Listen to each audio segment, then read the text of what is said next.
I climbed on those tanks again, and I had a Geiger counter, and we took the alpha rays and the gamma rays, and we did readings to show that these areas were still highly contaminated with depleted uranium. The tower is contaminated. The reading is 125 tons per second.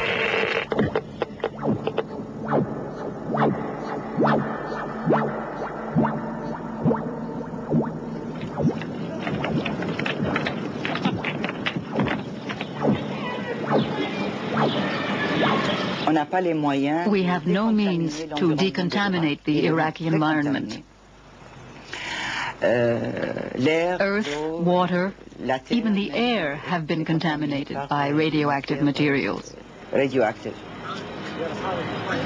Nearly 1.2 million civilians have died since the war, victims of Britain and America's 9-year embargo.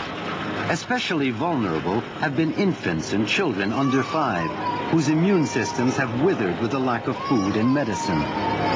Given the extent of the devastation, epidemiologists will now have a hard time tracing the effects of depleted uranium separately from the many other causes of death and disease.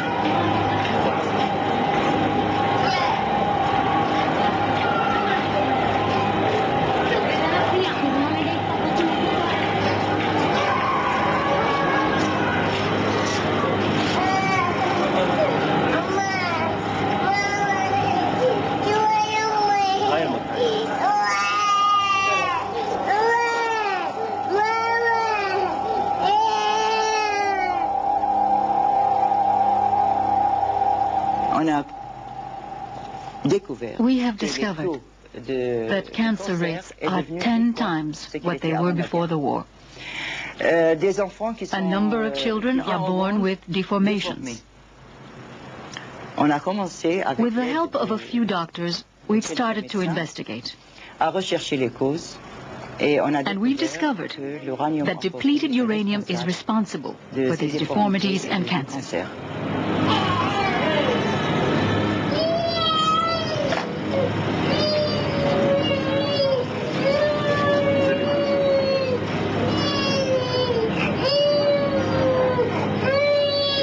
Children dying with cancers, bone cancers, brain tumors, and they can't get any medical care. They may get a treatment today, but not tomorrow, because there's nothing coming in. And one Iraqi mother asked me if to take her child back to get medical care for it. It broke my heart, because we can't even get medical care here in the United States for ourselves. And yet we're the leading nation in modern technology. We use a sophisticated weapon system. We created now a sophisticated illness, but we have no sophisticated means to take care of this.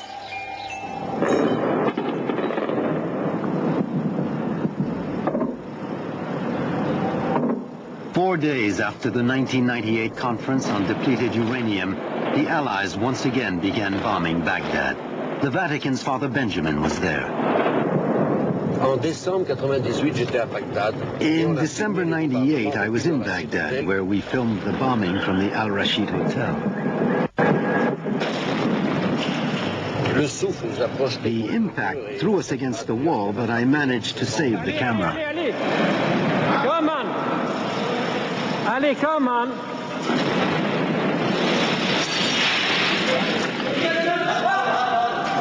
Where's Ali?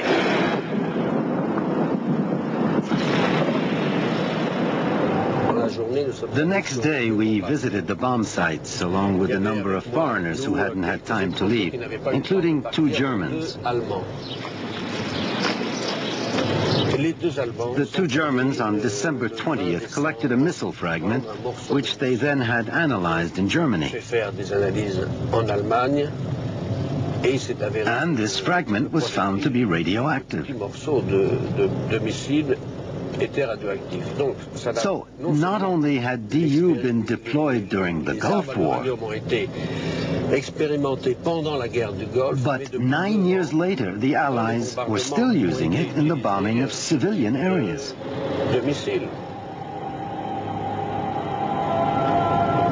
In fact, throughout the shelling of the Balkans, Iraq was being bombarded 2 or 3 times a week. There have been more than 300 deaths as a result, but the world media has had very little to say about it.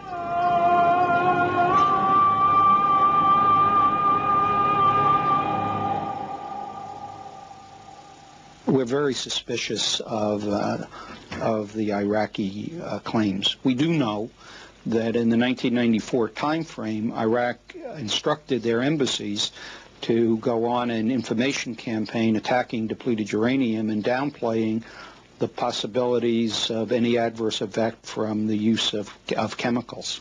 If we want to help the people in Iraq that are reporting increased incidences of diseases and birth defects, if we really want to help those people, the best thing that we can do is focus on what the science tells us may be the causes.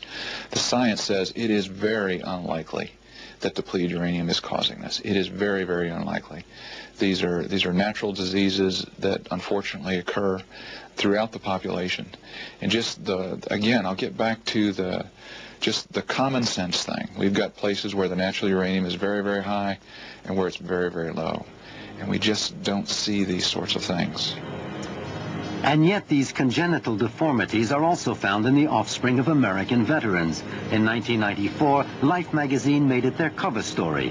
But strangely enough, no serious study ever followed analyzing how widespread these deformities actually were. Professor Sigvard Horst Gunther, a German epidemiologist and an old colleague of Dr. Albert Schweitzer, tried to make some sense out of these deformities.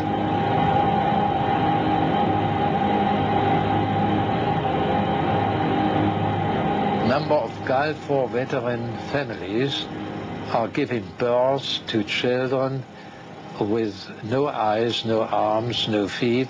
They have trouble with the blood and also respiratory problems. Well, if you compare this, you see this Iraqi child has only hands, crippled legs. And this is a child from the United States. They have only the hands like this one and no legs at all. Similar to this. Similar situation. These children are very intelligent, but you see, and it costs a lot of money for the parents, you see, to give some education to these children. American law prohibits soldiers from suing the government for harm suffered during military service. After the Gulf War, this law was extended to include the harm suffered by family members. Is this why soldiers on active duty won't talk to the media? If they speak out, who's going to provide medical care for their children anymore?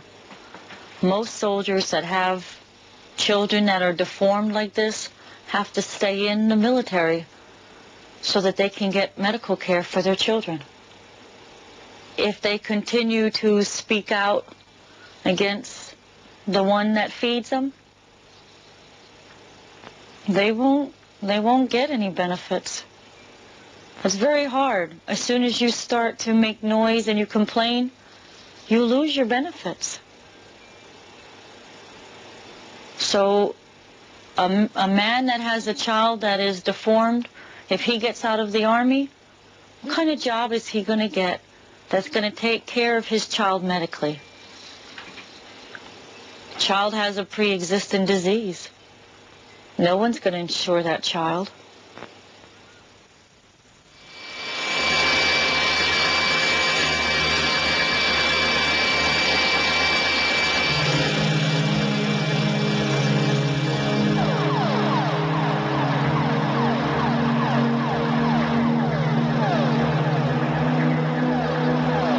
The Department of Defense has the clear intent of using depleted uranium ammunition. The United States military wants to manufacture more of it and sell more of it. to help their war machine.